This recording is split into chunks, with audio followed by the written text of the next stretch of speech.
Now, talking about Crawford, Crawford's been calling out Canelo, and Canelo now is being rumored to be chasing Better BF. So I guess my question for you is, do you think Canelo should chase glory at 175, become undisputed, and take that route, or give this fight to Bud, the smaller man, which could be a bigger fight on paper? What route do you think he should go? Nah, man. I mean, when we talk Canelo, I mean, you're talking about like the Mexican king, you know? So when you talk Canelo and when you talk about kings in the division, kings do what kings do, you know? So whatever he wants to do, man, that's how it is. You know, his last fight is what he wanted. I mean, the fight before that is what he wanted. You know, that's just what you're going to see out of Canelo. But the beauty is, you know, we get such a beautiful skill set of boxing, poise, power, whenever we see Canelo fight. So you're not going to be disappointed if it is Bud Crawford. You're not going to be disappointed if it is Benavidez. So that's just how I feel. Chances against those two guys. Chances against Bud. Or excuse me, Bud's chances against Canelo, we should probably say, right? Because he'd probably go into that fight as an underdog. Can he win that fight? It's very interesting. You know, I mean, can he win? Yes. Will he win is the big question, you know, because the potential of speed, high quality defense, you know, when Canelo fought Charlo, besides the knockdown, Charlo was able to protect himself very well against Canelo's onslaught. The only problem was, while protecting himself, there was no offense. And I believe, seeing what I saw, I believe Crawford saw the same thing. If Charlo can go so untouched by just being, you know, once he got dropped, he, you know, spider senses, boom, fully awakened, right? Boom. So now hands up, don't make no mistakes. So, you know, that's how it is. We saw it in the Munguia fight, you know, we saw it in the last fight. It's those little mistakes that end up having big consequences against Canelo, right?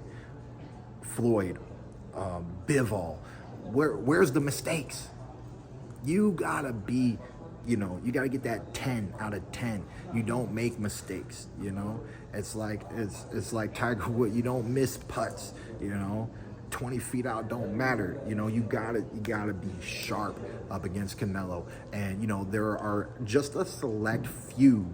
You know, once you talk about Canelo moving up, you know, he's challenging himself. He's outside. He's already moved up so much, but he's hit walls in the past. You know, I think he'll hit walls in the future. Every fighter who's moving up will just hit a wall. You know, Pacquiao, you know, all these fighters, you'll hit a wall eventually, but you can get away with so much. So how much can Canelo get away with? That's for him to prove to us, you know. Yeah, we'll see. I mean, You're referencing him fighting Better BF, of course. Okay. I remember Canelo talking about not wanting to fight Crawford because it just reminded him of fighting Amir Khan, right? Fighting the smaller guy, nothing to really gain, and if he wins, they're just, you know, there's nothing to really say. You know, when you have a legacy like that, he gets to choose what he wants to do with his legacy. You know, I remember when Canelo first fought, it's under Golden Boy in the U.S. He was on a co-feature, and I was on the undercard. And I remember just saying that day, I believe it was to Richard. It could have been Richard Schaefer, or it could have been somebody else through Golden Boy at the time. And I just looked over and I said, "Hey, do I get Canelo?" And he just shook his head. He smiled. He said, "Whoo, that's a good one." Not right now. So they knew what they were doing. What I love about Canelo and his career is watching him evolve after the Floyd Mayweather performance, right? When he was young, when he was, I mean, he's always flat-footed, but when he was young, flat-footed, and didn't have diversity to his style, and he got schooled. And what's the purpose of going to school if you're not gonna learn and get educated? And so when they went back to the drawing board, they didn't go back to the drawing board as a stubborn mule. They said, "Hey, what can we learn?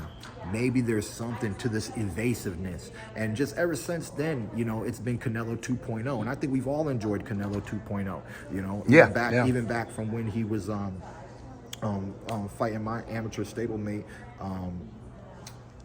Danny Jacobs, and fights like that. So, I mean, I just love a lot that Canelo's brought to the sport, and whatever he does, you know, it's green lighted automatically. Gotcha.